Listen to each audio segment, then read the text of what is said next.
the magnitude of it being both of us at 2 and 3. We all know the value specifically this year of hovering around or near 500 in this league. Mississippi State is extremely dangerous, and for us to put together an offensive and defensive effort like we did, just super proud of our kids. I challenged them. We did have a shorter rotation today, because when you look at Mississippi State, they have 4 starters that average 37 minutes a night. And I challenged each one of our kids that have been playing big minutes, can you play 8 to 10 more minutes if you needed? Because they're not going to sub. So we kind of said, if they're not going to sub, we're not going to sub, and we rolled with it. And I thought as a result, we got in a really, really good flow. We were really connected defensively. To hold Rakia Jackson to 4 for 15 really speaks to the job Sasha Goforth did initially on her, and then the next wave of help that came in. We rebounded it good in the second half, took care of the ball against a team that turns it over, most people over twice as many as we did. And I just think really proud of our team for sticking with it. December, we knew when the schedule came out that January is a really, really hard month, and for us to be setting at 3 and 3, really proud. Can you talk about that third quarter? Because first half was a bit of a grind. Both teams got after it pretty good. So. Yeah, I thought just the 2 or little 3 things that we talked about at halftime, they did immediately, and I thought it was the calmest I've ever seen Todd Schaefer after a grind half. He was very calm with them. He said, it's just going to take one of you guys to make one shot, and you're all great shooters, and shoot it when you're open. And Sam goes bam, and then we go bam, and then we go bam, and then you look down and it's a 32-point quarter. So just a couple of things we said. I challenged Mac. I very rarely, and I didn't yell at her or anything, but I just said, hey, Mac, I said, I know I'm not on the offensive side, but I think you're kind of letting them off the hook a little bit.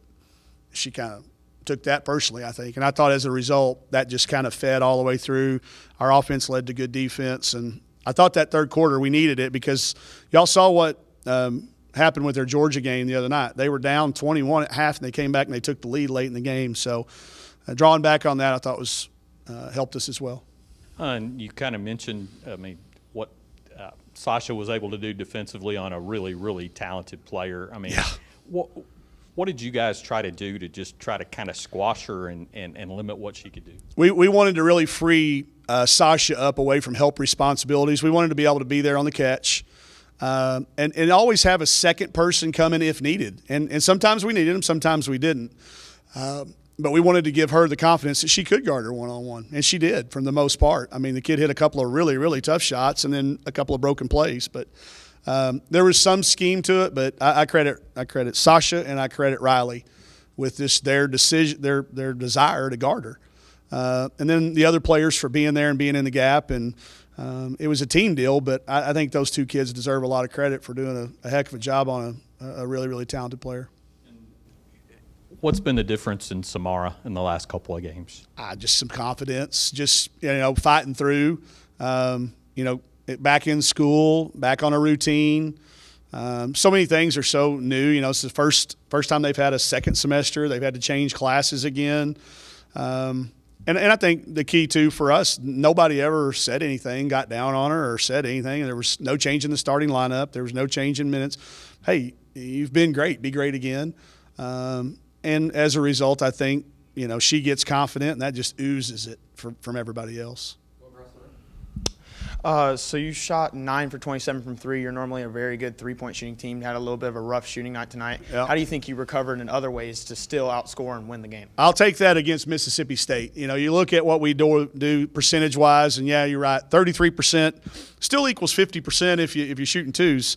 But we do normally shoot it a little bit better than that. But I'll give them credit for their defense, the way they were switching, and their scheme.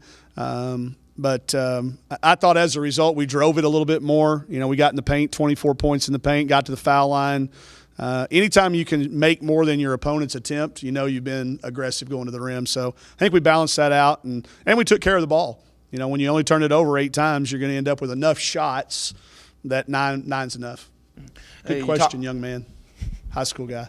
Yeah. You talked earlier about this team being that explosive of an offense. They can come back at any time. How did you weather that in the second half, and really just as your coaching staff kind of manage your players and just make them weather the storm? Just continuing to point out that that's who we knew they were going to be.